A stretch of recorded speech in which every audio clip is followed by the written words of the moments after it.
warahmatullahi wabarakatuh. Waalaikumsalam. Hadirin semua yang saya hormati, salam kita masih sama, yaitu NKRI. Bendera kita masih sama, merah putih. Dasar negara kita masih sama, Pancasila. Kalau kita berbicara kebangkitan ekonomi, yang pertama memang ada pasar sebagai tolok ukur. Artinya, kalau pembinaan pasar itu bagus, maka kegiatan pengolahan yang ada di dalamnya akan menjadi sehat. Yang pertama yang kami sikapi adalah bahwa transparansi informasi terkait kebangkitan ekonomi itu mutlak penting, Pak Beni. Yang pertama, pemerintah melalui Dinas Indak harusnya kami minta untuk lebih jujur menyampaikan fakta dan data kepada masyarakat. Misalkan ini di webnya Indak itu kan ada itu. Di web itu mestinya terkelola atau terpampang program-program kegiatan pasar, program-program rencana ke depan, dan berisi capaiannya. Nah, di situ data yang dioleh Dinas Pasar, Dinas Indak yang mengelola pasar, itu harus betul-betul jujur menyampaikan kepada masyarakat. Kalau data yang disampaikan tidak jujur, bagaimana mungkin membuat program yang tepat? Kalau dasar dari informasinya aja sudah salah. Nah, kejujuran dalam menyampaikan data itu harus disampaikan.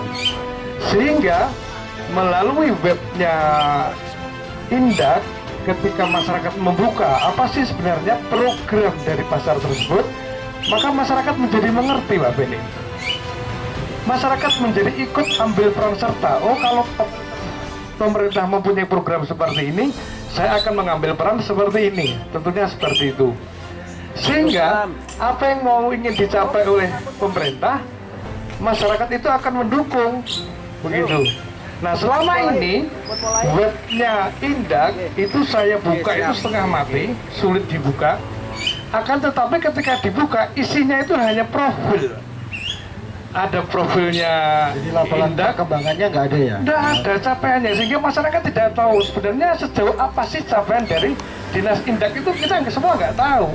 Nah, ini ada upaya-upaya bahwa pemerintah melalui Dinas Indak mau tidak jujur, ada yang ditutup-tutupi.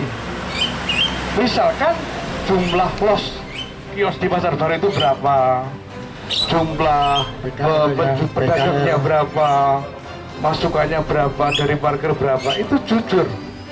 Sehingga masyarakat bisa ngerti, oh setelah mendapat anggaran sekian, dengan program demikian, capaiannya sudah seperti ini. Sehingga ada kebanggaan dari masyarakat ketika dengan jujur fakta dan data itu disampaikan. Nah, selama ini tidak terjadi seperti itu. Yang terjadi di webnya Indak itu ketika kami membuka, itu hanya berisi profil, alamatnya Dinas Indak, terus nomornya, jalannya, terus yang paling penting itu ada gapurannya, papan nama. Tetapi mengenai isi sama sekali tidak menyentuh. Nah, ini ada apa? Itu gimana itu? Kalau menurut aktivis itu ada unsur kesengajaan atau memang gimana? mungkin sengaja mungkin, atau kekurangan SDM juga. Kan itu berarti melanggar undang-undang informasi publik. Iya, nomor 14 tahun 2008, hak rakyat untuk tahu itu pemerintah mestinya harus menyampaikan dengan sejelas-jelasnya. Informasi itu harus diterima. Jadi begini, Pak Beni, informasi itu pada dasarnya adalah fakta dan data yang dikelola menjadi sebuah ilmu pengetahuan dan menjadi jelas bagi penerimanya. Nah, kalau pemerintah punya data untuk sebuah program, kalau masyarakat tahu, akan muncul rasa bangga, oh ayo kita dukung pemerintahnya. Nah, kalau ini anggaran sudah disembunyikan, programnya tidak diketahui, terus bagaimana cara kita bisa mendapatkan rasa kebanggaan terhadap pemerintahnya, gitu loh. Ayo kita mulai kejujuran ini kita bangun. Jangan cederai kepercayaan masyarakat. Gitu. Jadi kejujuran itu awal dari kebangkitan sebuah kemajuan kota. Yang berikutnya, pasar. Kalau kita berbicara ini, karena saya tidak punya data ya, karena ketika membuka di web datanya nggak ada. Di pasar itu seandainya 10.000 penjual. Nah, dari 10.000 penjual itu ada sekitar 70% itu sedang sakit. Dari modalnya, dari penguatannya, dari pengembangannya, itu kena penyakit. Sehingga kalau kita berbicara kebangkitan ekonomi, sangat nggak masuk akal. Karena apa? Penyakit benalu yang namanya riba itu masih saja didapati oleh para pedagang itu. Sehingga ketika mereka itu akan memulai penguatan modalnya sudah sedikit, diambil bunga, diambil juga makan untuk keluarga, mana mungkin bisa mengembang, mana mungkin bisa melakukan pengembangan. Yang berikutnya, tidak ada sentuhan. Pemerintah dalam hal ini tidak hadir untuk memberikan semangat, untuk memberikan motivasi, memberikan informasi sehingga bagaimana cara berkembang yang baik.